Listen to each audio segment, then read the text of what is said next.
long time ago, in a galaxy, well, you know the rest.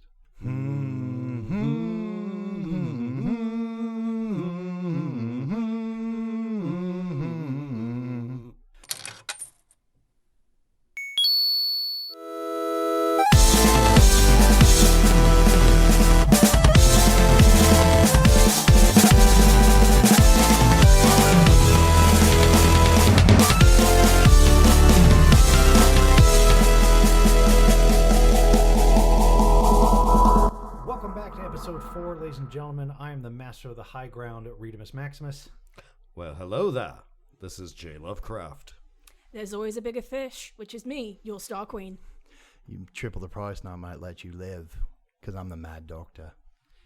And this is the, of course, beloved Star Wars episode. The long-awaited Star Wars episode. Yay! Yes, and I'm super excited to dive into this. So the whole purpose of this episode is because we're all big fans of Star Wars. We're just going to gush about Star Wars, basically. That's all you're going to be listening to for the next... That's all you're going to hear. Yeah, that's all you're going to hear. As a disclaimer, obviously, we take the high ground, literally, and there's not going to be any type of, negativity towards everything. This is literally just about having fun with Star Wars through the ages. And starting from the beginning, Lovecraft, take us through your journey when Star Wars came out. Oh, wow. It all began 1977. Picture this, ladies and gentlemen. In a sleepy little town in northern Indiana. And there was advertisements all across the newspapers of a certain movie that every kid in northern Indiana wanted to see. And I was one of them. We got to the theater, and this was May or June. I can't remember offhand. It was a long time ago, but I digress. There was a line developing from front of the theater, wrapped around twice, and right in front the police police station. Yeah. And what was interesting and what was fun about it, everybody was wearing almost the same t-shirts, and everybody was saying the same damn phrase called "May the Force be with you." At first, I didn't understand it. My parents didn't understand this. But soon as we got in, they were having 75 people come in, see the movie, have them come out. Mm-hmm. Another group of 75 came in, have them come out. And this lasted for about good 48 hours. Wow. And the turnover was just outrageous. And so we got to sit front and center, right in the middle of the theater. This was my very first movie. Oh, wow. Very first movie, just overall? Overall. Oh, my God. Okay. It's a good one to be... what a good one to start with. That's a tough one to beat. Yeah, you can't beat that one. Not really. And, of course, there was the trailers. You know, we had to sit through that. And I was asking my parents, okay, what is this? Oh, these are advertisements for other movies.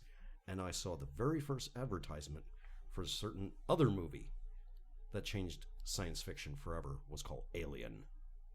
Oh, yeah. I forgot that came out about the same time frame. Yes, and it was the most creepiest, bloody thing, and it scared the living hell out of me. Oh, yeah. But my fears were slowly dissolved when I saw Episode 4, Star Wars, A New Hope. But it wasn't The New Hope back then. It was just simply Star Wars. It was just Star Wars, yep. Yeah, later down the road, if I'm not mistaken, they revamped it to A New Hope. And that wasn't from 1996 when they reimagined it. But seeing this as a 7-year-old kid for the very first time, it was just spectacular. I wouldn't trade my childhood for anything else. And then eventually later on, they came out with toys and accessories and pillowcases and furnishings for Star Wars. And it was like, Mom, Dad, I gotta get that. Oh, yeah. Well, do you remember the original company that did the toys? Kenner. Yeah. And believe it or not, Kenner Toys was almost on bankruptcy. Yeah, they needed something to pull through pretty hard. So yeah, so basically they landed the contract for Star Wars, and it just caught them by surprise. But eventually later on, there was a special Christmas box. Oh, I love this story. I got the Christmas box. that did not come with any toys. Yes, but a promise. Oh. Oh, but with- yeah. But with a promissory note. As soon as the toys came out, hey, guess what? You got the toys. Yep. And there's actually a really awesome documentary on Netflix called The Toys That Made Us. Oh, yeah. And if you guys haven't actually checked that out on Netflix, I absolutely recommend the Star Wars episode, because learning about the level of Star Wars growth in toys and Kenner, moving over to Hasbro and all those other kind of things, it's super, super awesome. That part that he's specifically talking about is, in a collector's point of view, very rare. Oh, yeah. You know, they've already came out with, I actually just saw the other day, they came out with a recreation of that. Mm-hmm. You can get the card, you can get it, all that other stuff. There's a rumor, and I don't know if it's true or not, somebody will correct me on the internet. There's a rumor that you can actually send in one of the box tops I remember that. from that for the recreation one. I remember, you know, the original one, that's what you did to get the toys. And I had all of the series Yeah. of Star Wars. I had practically everything, including the Death Star PlayStation. I had the Tatooine and Dagobah, all the figures, all the miniatures. And believe it or not, hindsight being 2020, no one told me you had to keep them inside the original box Right? Yeah. along with the cards in order to keep them safe and collectible. Keep the value. Well, even the loose toys, I mean, Yeah, the loose ones are going for quite a lot now too. Now. Oh, I believe it. yeah, they are absolutely out of this world. I've got a buddy that actually has turned his basement into a small collection, because he was also around the same time frame. He got to see it, you know, at 7 years old for the first time, and he had been collecting for a really long time. Essentially, he came into some money after the parents, you know, passed away and all that kind of stuff. So he essentially he took that money and he started recollecting, because, you know, he misses his toys and everything. So True story. yeah. This was in an auction house. Maybe I was like 27, 28 years old, and I was in shopping for a house. And so what do? Sell my Star Wars collection. Ooh, Oh. yikes. Fun fact, took it to an auction house. I just made a nice, lovely display across the table. Mhm. And when it came auction time, people were actually having fist fights inside of this auction house. Do you know what? I can believe that, actually. Grown adults having fist fights. Yep, I can believe that. Over Star Wars toys. Yeah. And I Yeah. walked out from that auction house with a check of $45K. Yeah, I believe that. When did you sell that at? Oh. 28. So it would have been what, like early or late 80s? No, it was 90. Or No, 90 something. No, it was 2000, I would say. Okay, well then that makes sense. Yeah. Yeah. It would have been 2000. I was going to say, if you're trying to sell any of the 90s figures, like the Power of the Force and all that other stuff, No, it wouldn't sell. they don't go for shit. But So, as soon as the millennium came around and I was searching for a new house, walked out with a check of $40,000, yeah, you know, and put it in the bank. yeah. Because that's just how much Star Wars is worth, Yes. which is awesome. I love seeing everybody with their toys and collections and all this other stuff.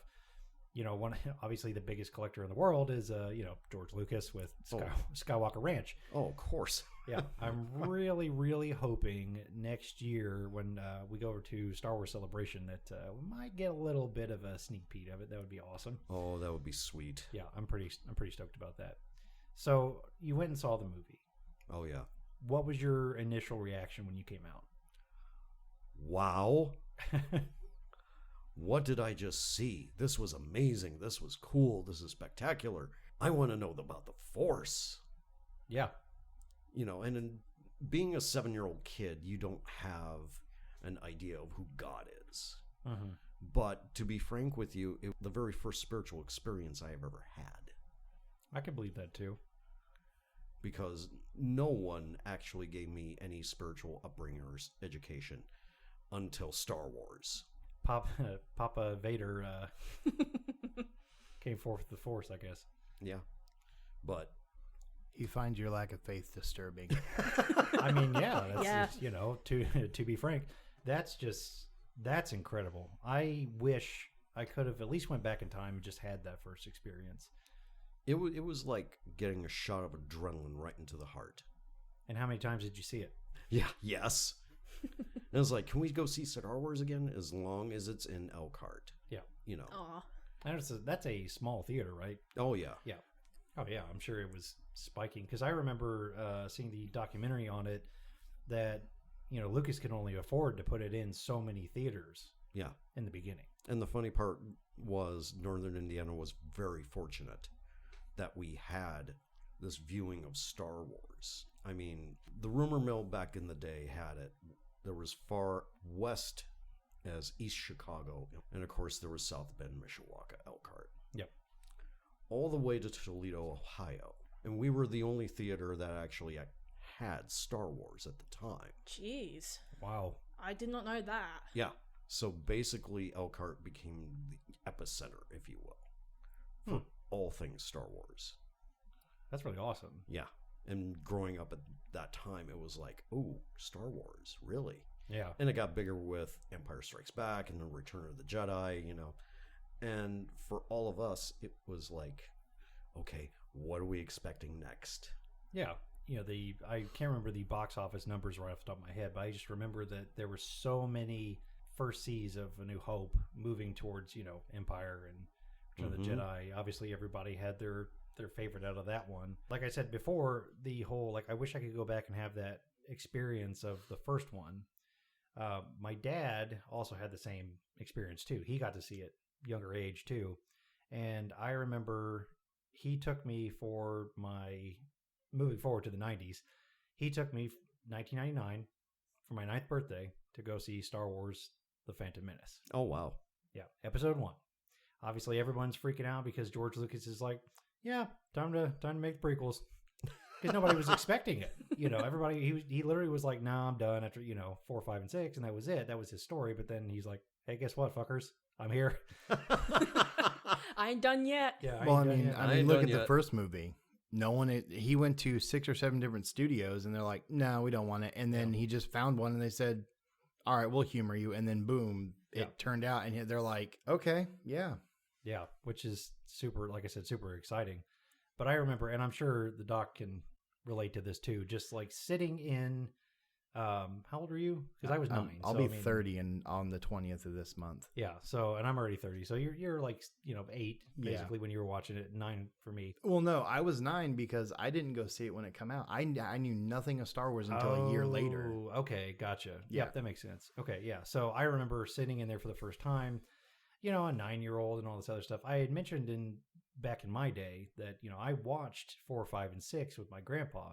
We sat down with the VHS and all that, and I enjoyed it, but I mean, how much can a 5, 6-year-old enjoy Star Wars with such a complex storyline, and other than the pew pews and the lightsabers and all that, you know what I mean? That's what drew me as a kid.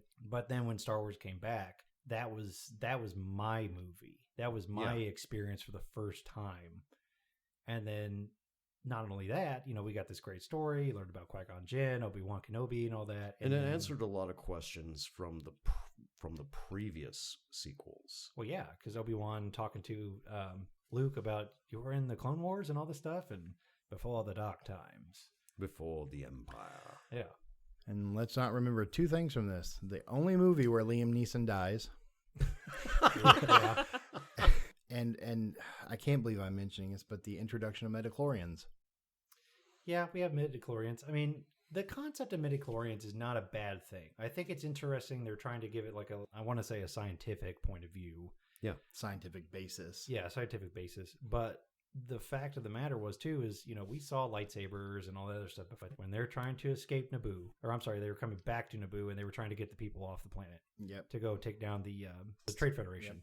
I just remember them in the cockpit, and then they're like, we'll take it from here or whatever. And then those doors open, and the most menacing entity is just sitting there. And all of a sudden you hear, bum, bum, bum, bum, bum, and just as a kid, I'm like, oh shit, it's about to get real, real quick. And then all of a sudden, they're like, okay, lightsaber fight. Motherfucker, I have 2 lightsabers on one hilt.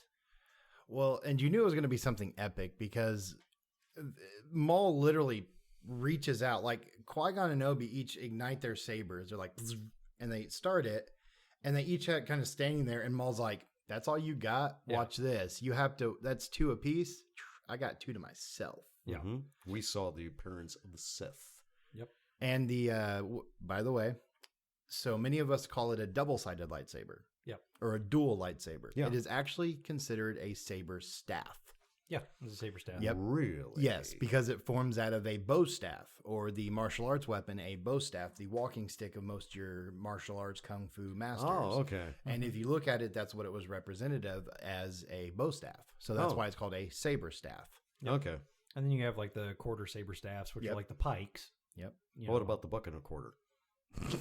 That's what Yoda uses. okay. You know, Yoda gets the change. yeah, the 2 cents. Yeah. Yeah. I think out of everyone here,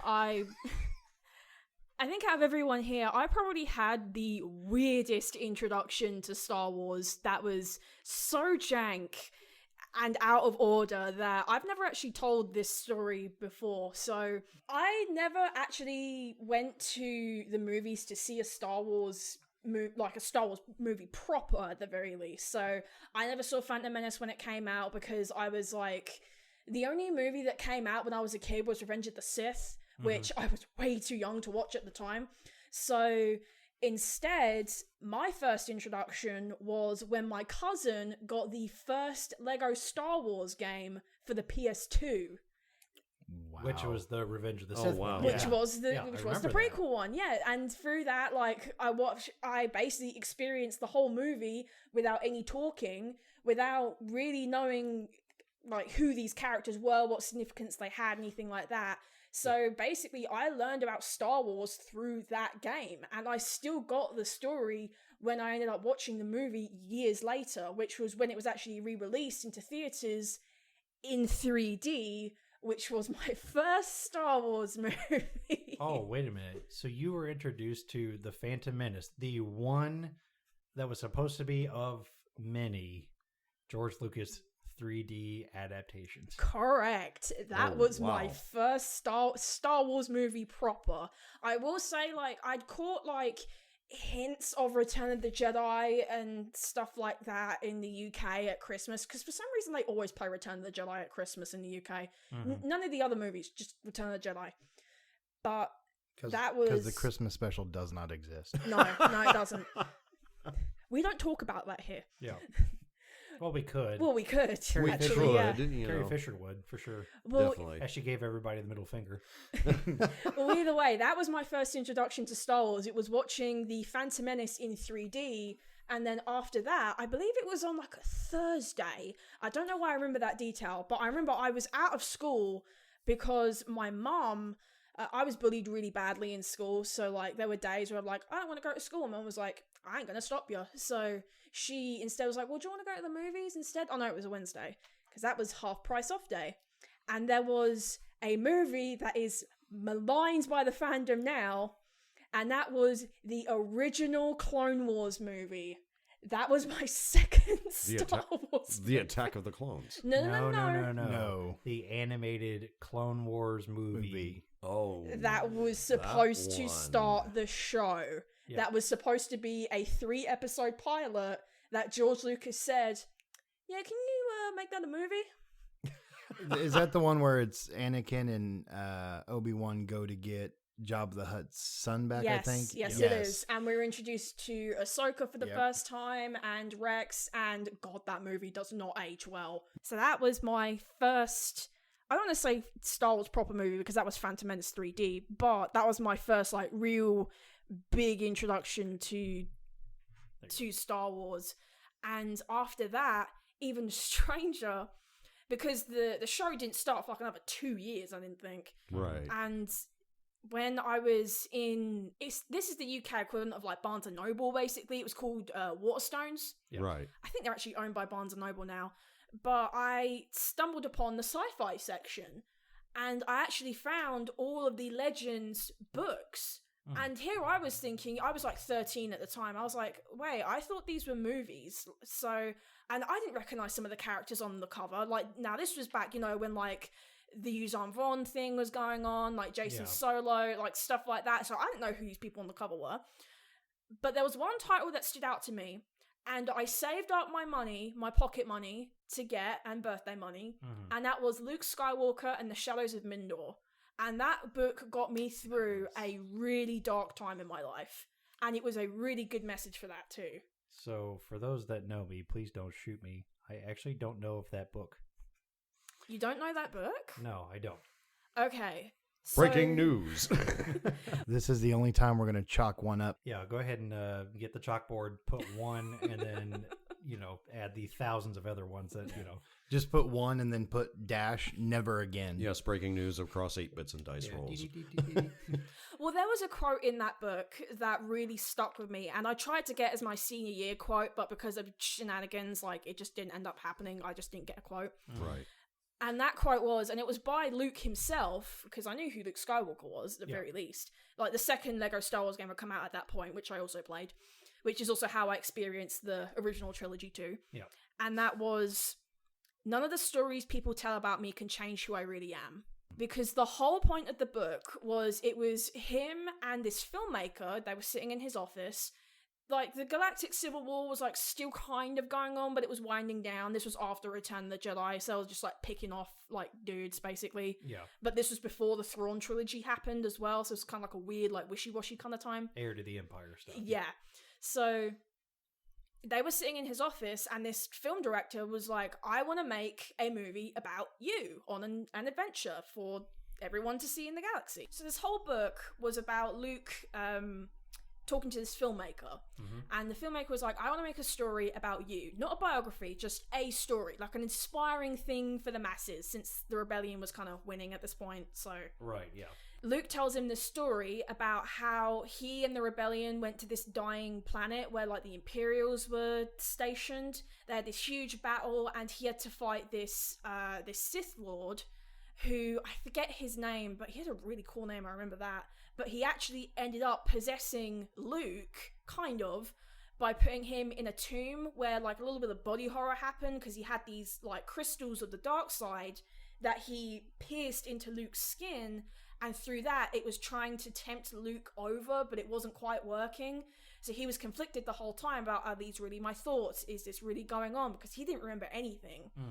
And then, at the end of the book, the filmmaker gives him the script, and he asks him, what do you think of my movie? And Luke, actually coming off as a relatable guy for once, is like, okay, well, first off, these two weren't love interests, so that didn't happen. This also didn't happen. Leia was actually there and not this guy. And that's when he gave the quote. And I held on to that book for the longest time, and I only actually got rid of it last year when I was cleaning out my books, because I finally kind of realized I don't need this book anymore. I've taken this lesson, I've run with it. It's kind of changed me. It made my skin a little thicker, I will say that. And I finally let go of the book. And it almost felt like I don't want to say it was like a moving on, but I'm ready to go into the fandom at large, essentially. And then Clone Wars ended up happening, the TV show, which got off to a bit of a rocky start, but it ended amazingly. Yeah. So, Clone Wars is phenomenal. Episode 7. Whew, buddy. Oh yeah, I learned something recently. The season finale of Bad Batch is being written by the guy who did the Umbara arc in Clone Wars, which was, in my opinion, those were the best episodes of original Clone Wars. Not season 7, but... Oh, they were great. Oh god, yeah. I mean, it was sad. I cried first watching it, so... Yeah. Well, and to kind of come back from the, that's awesome that book kind of gave you that boost of, confidence and all that kind of stuff in yourself. I remember when I first went to Star Wars Celebration, it was back in 2019, the Chicago one. And I remember seeing on stage, because they had the live stream of it going on and all that, people were walking around doing interviews. And I remember them asking people specifically, how did Star Wars affect your life?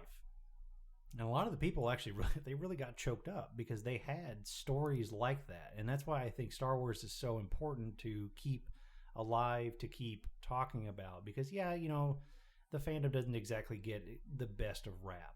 But there's a lot to add to that from the people that really love Star Wars. And I think that we're going to be able to bring that to the light for people.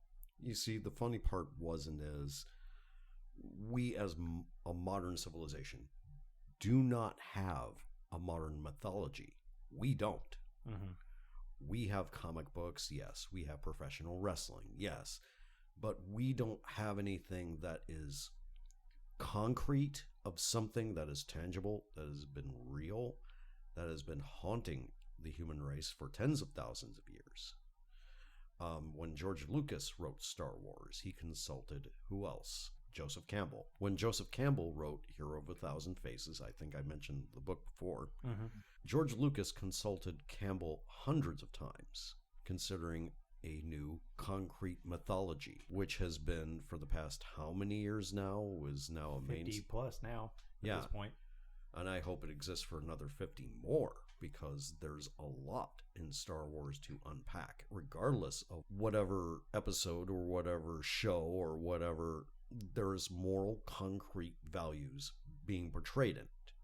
Yeah, and then look at the High Republic that we have, just introduced.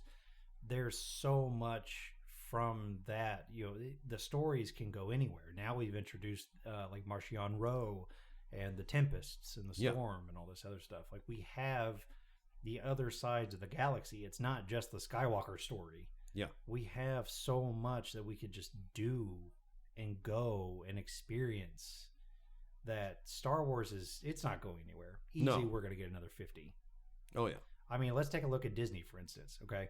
We just watched a documentary, again, on Disney Plus at this point. What was it called? It was like Imagineering or something like that. Something like that, yeah. Extremely awesome. It shows you the magic behind the scenes of Disney and all that kind of stuff. Right. Well, let me be the first to tell you that obviously Star Tours has gone through a few changes and all that kind of stuff. Which is hilarious that actually has its own canon storyline as Yeah, well. Rex, It's amazing. Yeah, Rex has his own storyline. And if you don't know who Rex is, look up the history of Star Tours and all that. He basically was like a frantic droid that was just assigned to take people on Star Tours. I also learned recently as well, that's the reason why, if you notice in any like the Clone Wars marketing, why do you think Captain Rex is always referred to as Clone Captain Rex? Yeah, because of Droid Captain Rex. Yeah, and it's also, and now he's DJ Rex. Yes. If you go to the cantina, if you go to the cantina at Galaxy's Edge. Yeah, Galaxy's Edge. Thank you. When you go to Galaxy's Edge, he's there. He's DJing. He basically, in the lore, he got fired because he was quote unquote defective in Star Tours, and so he still wanted to work, and so now he's a DJ. And the funny thing is you can find the whole entire Cantina soundtrack if you go to like YouTube. You just type in like DJ Rex from Galaxy's Edge. Right. To me, it sounds just like it would in a Star Wars thing.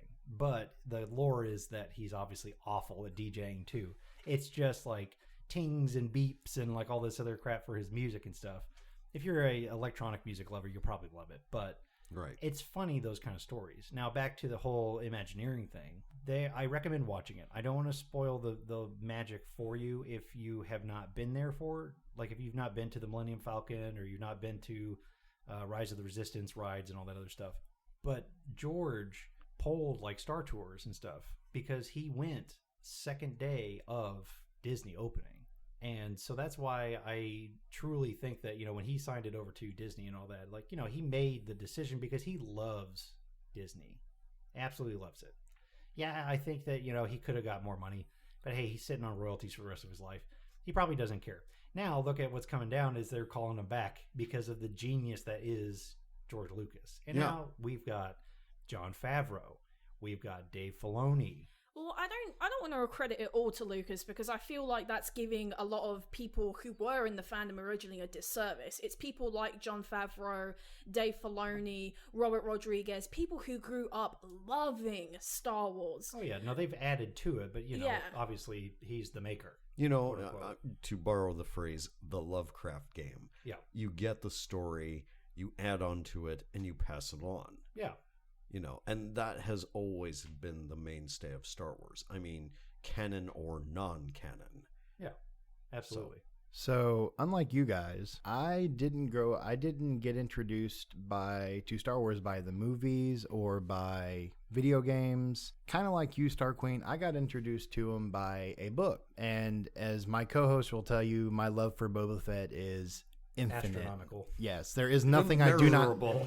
You can ask like I said, you can ask Redamus or Lovecraft or Star Queen. My knowledge of Boba Fett is amazing. As you guys know, I'm reading the Bounty Hunter Wars. Mm-hmm.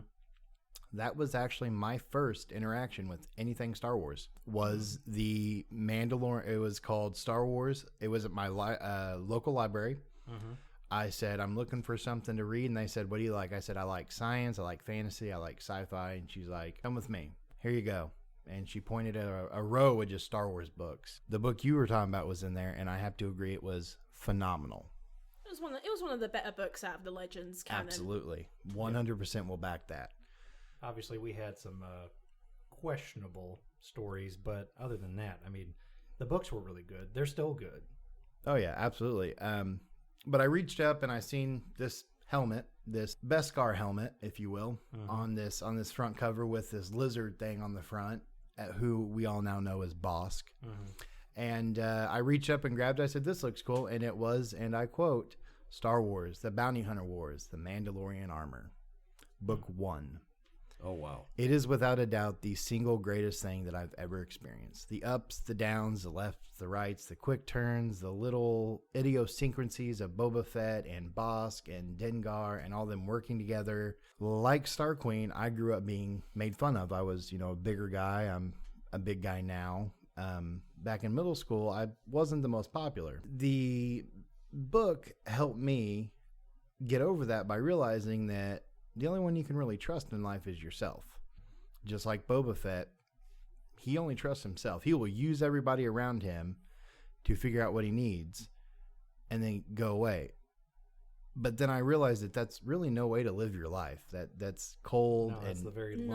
lone wolf. That's yeah. a very lonely life. exactly. And look at both. But then again, you have to also look at the life of Boba Fett. Like, Oh, yeah, it didn't exactly have the most awesome upbringing, No. according to the canon now, especially. yeah, Well, both canons, actually. yeah. But if you really want to look at, say, a story of redemption, it's The Mandalorian. I mean, Oh, yeah. Oh, yeah. it's the lone wolf and cub story. Yeah. The classical Akira Kurosawa films. Oh, You yeah. see it right there. Which is what George Lucas loved. He loves spaghetti westerns and Kurosawa films. Oh, yeah. I can't even begin to tell you how many posters that are up in Lucasfilm. And I'll actually include it in our Instagram. And again, if you haven't actually been able to check out our Instagram yet, it's 8bits_dice rolls. I recommend definitely follow us on there as we keep including new episodes and we keep posting pictures that are related to the episode. So you guys kind of get a better idea of what we're always talking about. But that was the big thing with George, is he loved foreign posters and he loved Kurosawa. He loved spaghetti westerns. And yeah, we look at The Mandalorian and what is it? It's Lone Wolf and Cub. It's a Wolf and space Cub. western. It's beautiful. It's a space western. Yeah. It's also very odd because I was a couple years ago, back when I was doing I was a big post-by-play role player. I had just basically a crash course in Mandalorian culture, history, everything. I remember this because I was like, hey, do you guys interested in playing a Star Wars RPG? Where have I heard that before? Yeah. And then it's so odd to think that now, after The Mandalorian has come out, like, everyone knows The Mandalorian now. Even my mother, who doesn't watch Star Wars, knows The Mandalorian because of other people talking about it, the memes online. Baby Yoda is everywhere, or Grogu before before everyone at this table has a hissy fit. Well, Jon Favreau put it the best way is, it's okay to call him Baby Yoda and all that other stuff. Obviously, what they pointed out in the show is he interacts to Grogu. Yeah. That's his name. That's who he knows. But, from marketing point of view, it's like, hey, do Baby Yoda. Well, still, though, my point being, it would be if you would have gone back in time and told me, hey, there's going to be this huge show. Everyone is going to know who the Mandalorians are, kind of what their history is, and it's going to be this huge phenomenon, and it's going to basically bring back this revival almost to Star Wars. Yeah. I would have probably looked at you and gone like, what are you doing in my room? I was not expecting that. It was a good punchline. Point being, I wouldn't have believed it back then, but now I'm so happy that we have that show. And even it also is a testament to how good the show actually is, that even in the behind the scenes, you can tell everyone is having fun. Oh yeah. I've started to notice with Star Wars, if you look at the behind the scenes, if the actors aren't having fun, the project is kind of like, I don't want to say on ice, but it's dicey how it's going to turn out. Yeah. But if they're having fun and everyone's having a blast, or if, they're joking around on set or whatever, or the directors are like really enthusiastic about like the lore, like Bryce Dallas Howard, I didn't know she knew that much about Star Wars. That was a shock even to me. Oh yeah. Where she was going on about like, oh yeah, the Quarrens and blah blah blah. I was like, how do you know that word? Yeah. Well, and I was actually just talking to my cousin about this. The Mandalorian was such a big deal too because, again, we get to see Dave Filoni basically shine as George 2.0, but he brought up one of my favorite points in the roundtable bit is he was talking about, and again, we're going back to episode 1 for a minute, how detrimental the characters are in Star Wars. Each one has their own individual piece of the puzzle. Qui-Gon Jinn, for instance, this is like my favorite thing in the world because this makes episode 1 so much better for me, is he was so detrimental to Anakin's upbringing because he was the father figure that Anakin never had. Because if you actually go back through the movie and you look at like Obi-Wan and all that stuff, he's young, he's charismatic, he's a pain in the ass literally from the beginning, basically going on about the same thing he did with Jar Jar. He said, why do I feel like we just picked up another pathetic life form and all that, when Qui-Gon is the one that believed in Anakin. And realistically, when Qui-Gon died, that changed everything for Anakin. Yeah. That made the story, the Skywalker saga, so much more important. Because what if he actually did have a good father figure? Would we have had Vader still? Or would we have had some other version? I don't think it was in the stars itself. I really don't. Simply because of one simple fact. He was born from what?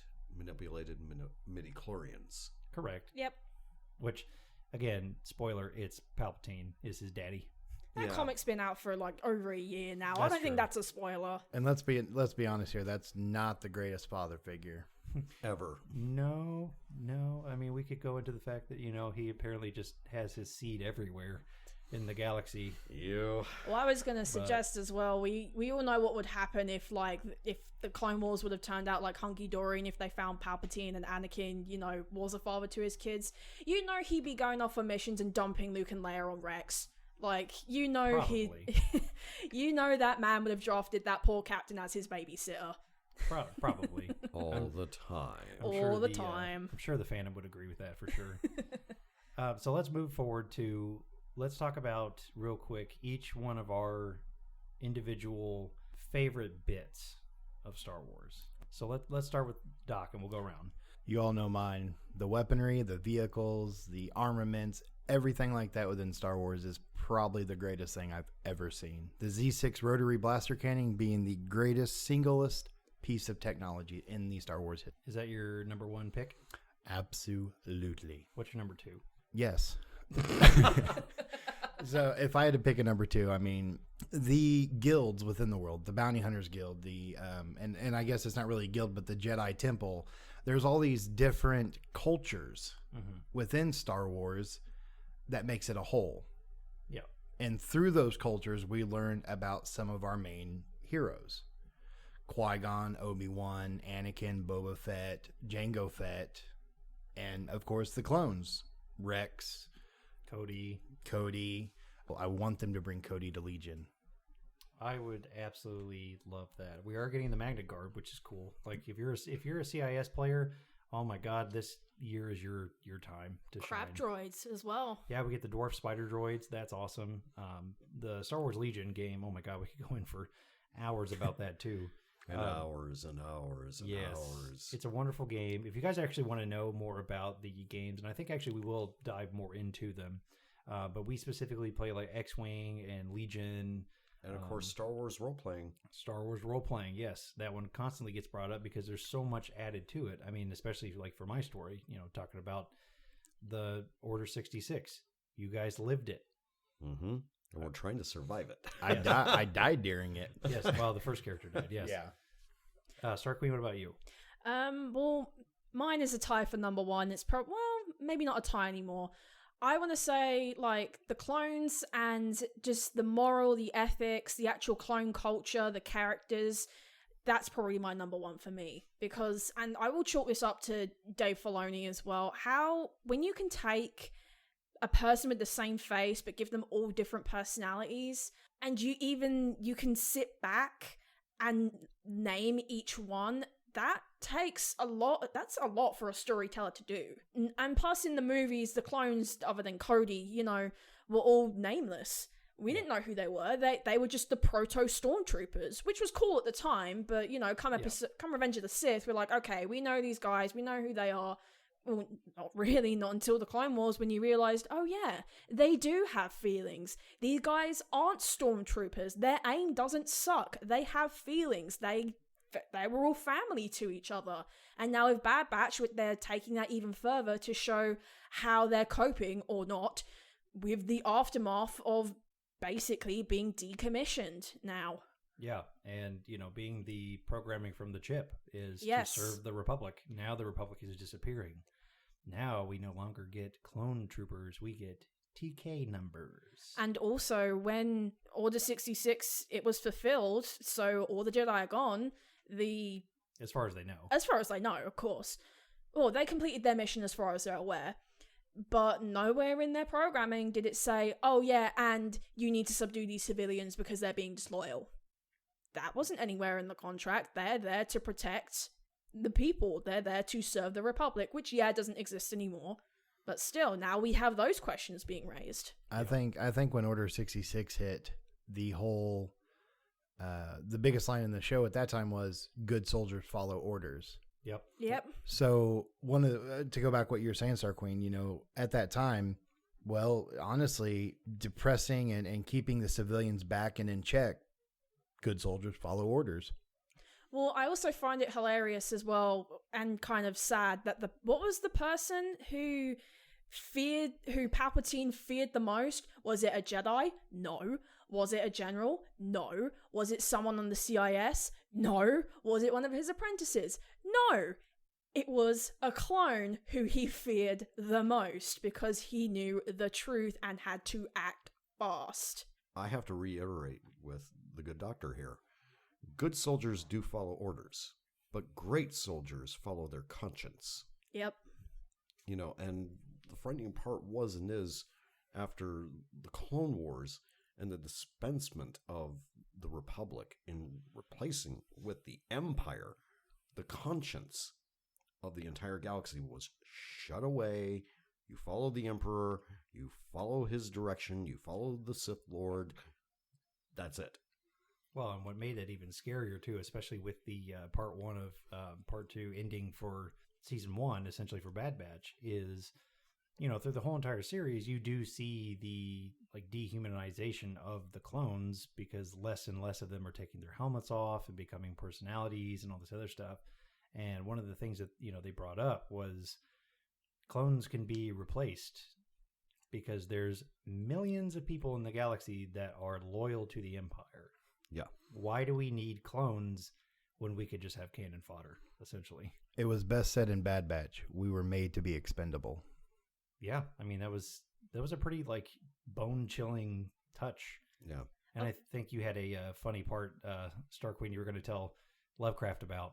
Oh, yes. So, listeners, for those who do not know, I do actually run a Clone Wars D&D game. Everyone in the party is a clone. They are actually the first batch of ARC troopers. So, taking from Legends, if you know who these guys are, they're the Alpha class. So, these guys were the first of the first. They were the experiments, basically.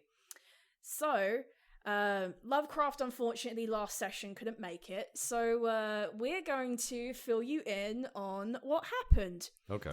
Very quickly. Okay. Not everything, I hope. We'll see. Okay, so the short of it, which is going to make this sound even more confusing. So last session, I dropped General Grievous on their heads, literally. He saw that part, yeah. Yeah, 2 people died. You got knocked out. Well, your character got knocked out. And as they were carrying you out, they tried to wake you up, but obviously you weren't there, so I wasn't going to wake your character up. I was just going to have you injured, but not like not dead, just injured. You weren't going to wake up, but they didn't quite get that in the beginning until they basically kicked a boot print into your armor. If it makes you feel any better, Doc's character is also naked now. So Why is everybody staring at me? Why is Doc's character naked now? Don't ask. I'm not going to ask. Okay. It's one of those things we will definitely catch you back up. If also too, if you guys are interested, we have talked about doing the role-playing games live. If you guys are interested in that, now, obviously, right now, in case you guys haven't caught on yet, we're not giving you our faces yet. No. That's our little treat for you. You get to listen to the sweet sounds. You get to hear our sexy voices across the internet. You get to hear the butter. You get to hear the silky smoothness. Very nice. How much? You'll never get this. We will invade your homes, your bedrooms, and wherever you may be. We are there. look behind you, there's Soundwave. Yeah, essentially. Wait, what? Yeah. But anyway, so we've got that for, we're thinking towards like season 3 potentially. Yes. And so if you guys are interested, please, please, please write to us at our Gmail account, 8bitsdicerolls@gmail.com. Or if you happen to know one of us in real life, please let us know. If you guys are interested in that, we will advertise that on the next episode and going forward. And again, we do read the emails that we do get. I know we've actually had a lot of people outside of the emails say, hey, they're really enjoying the show. We're having a great time. But what helps us is if you guys write in to us, because then we can actually, interact with you while we're shooting the episode. You can also DM us on Instagram as well. That also works too. Yep, that is a thing too. So moving forward, now we've got the buttery Lovecraft. Yes. What are some of your absolute favorite bits? Oh, of Star man. Wars? Where shall I begin? Give me your best 2. Best 2. I would have to say, you see this good over here. Mm-hmm. You see evil over here. You see the Republic over here. You see the Empire over here. Yep. You see the Jedi over here. You see the Sith over here. This was a new retelling of God versus Satan I've ever seen. If anything, this was a new, not only mythology, but George Lucas was a philosopher with a vision because he understood the writing of the wall of what was really going on in human society. Now, think about the time, 1977, and then later on, 80s. We knew what good and evil was, but we never seen it on film. For the first time, we actually saw what good and evil are, not only in the films, but also in real life. Back in the 70s and later the 80s, the empire was at the time the Soviet Union. And what was the Republic? United States of America. You mean the rebellion? Take your pick. Well, I mean, if we're going with canonical, yeah. yeah, we would be the rebels. Yeah. Wait a minute. We're the terrorists? Just kidding. Depends on who you ask. That's true. Yeah, Margaret Thatcher was a one Mandalorian. man's freedom fighter could be another's terrorist. That is true. And with that, we saw redemption. Oh, yes. Yeah. I mean, look what happened to Vader at the end. It's a very Christian motif because with Vader was redeemed through the Son. Mm-hmm. Now think about that. When Vader embraced evil, for the sake of what? Love. Love that became nothing because he followed the guidance of someone evil, and he became that evil. But somehow he was redeemed through the Son. A very Christian motif. I find that stimulating. That's an interesting take on it. That's a very interesting take. Yeah, I've actually never heard that one before. But there is also a second part to this as well. Mm-hmm. Look at the politics of the Republic. Take a very good, hard, critical look at it. There is no such thing as federalism in the Galactic Republic at all. We can thank Senator Sheev Palpatine for that. No. Look at the formation of the Republic. It was a unitary structure. Yeah, that's true. It was one parliamentary body that governed what? An entire galaxy. There was no, in fact, states that sent representatives. It was all commissions. Kind of like similar to the governments of France and the United Kingdom, which we see today. Well, I wouldn't go that far because I never got this part of Star Wars, and I don't know if anyone else can, elaborate on this either. Okay, so we have the Galactic Republic. Why does the Trade Federation and these corporations and these different unions get seats? So the reason that is because they are the Trade Federation and they were the Techno Union.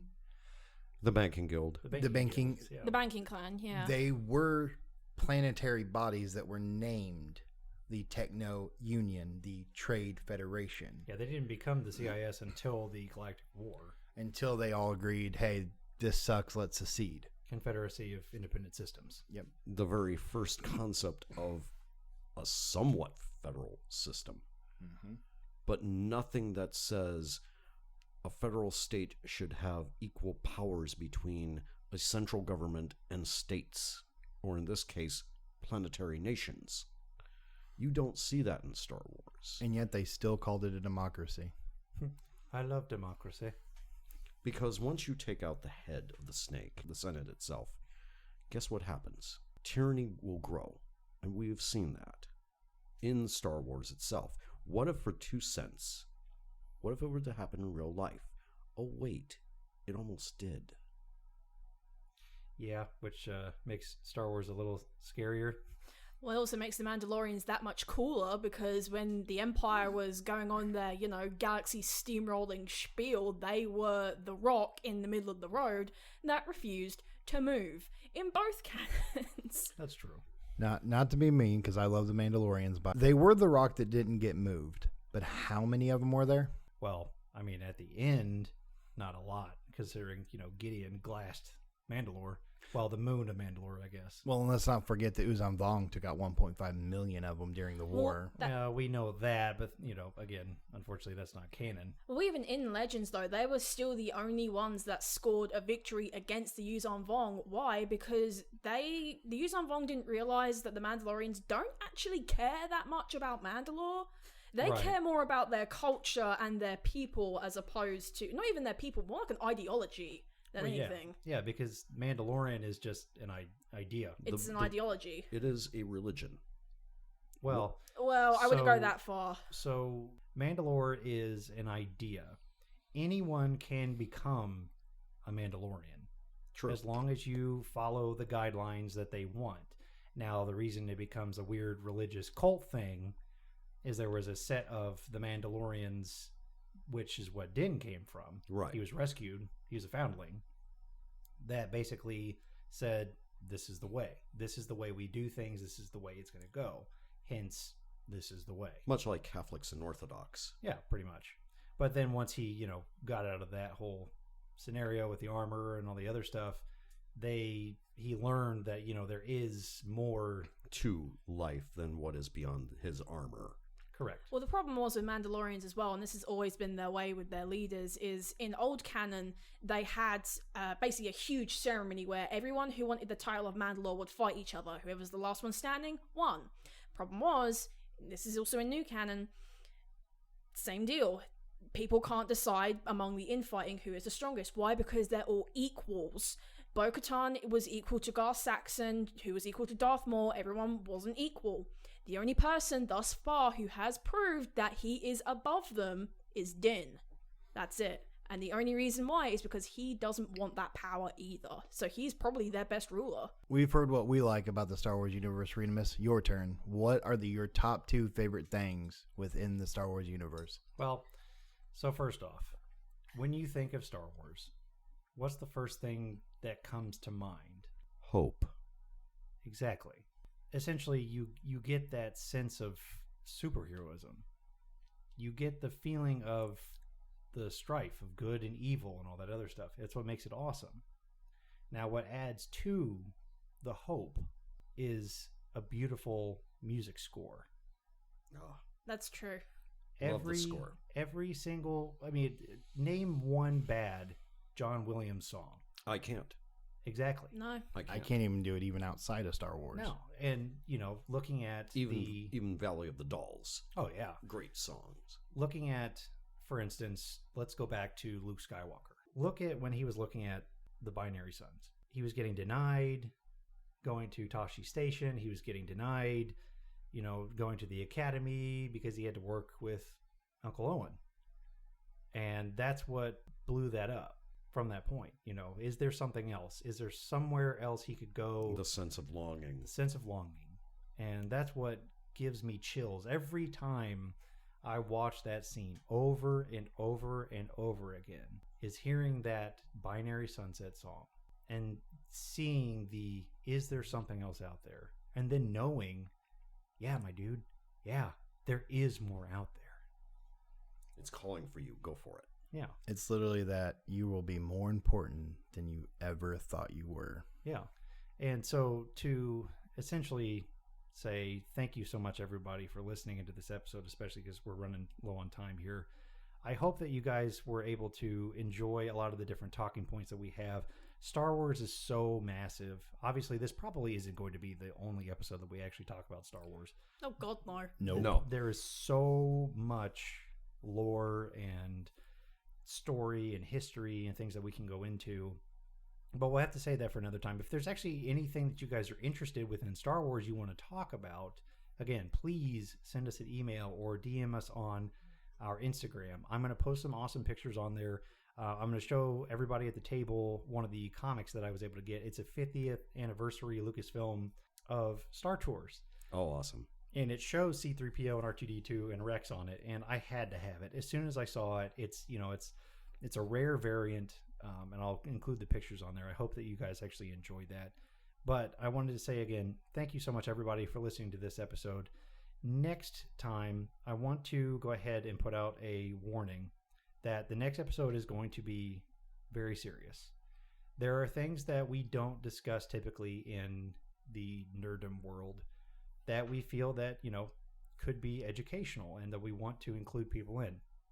So I want you guys to know that we're going to be talking about like mental states in gaming and role-playing and all that kind of stuff. So just to give you kinds of a heads up, it will be a more serious episode, but I think it will benefit a lot of people, and I hope that you guys will stick around with us for that journey as well. And until next time, ladies and gentlemen, make sure to put that coin in the slot, hit the power button, roll for initiative, and may the Force be with you. Always.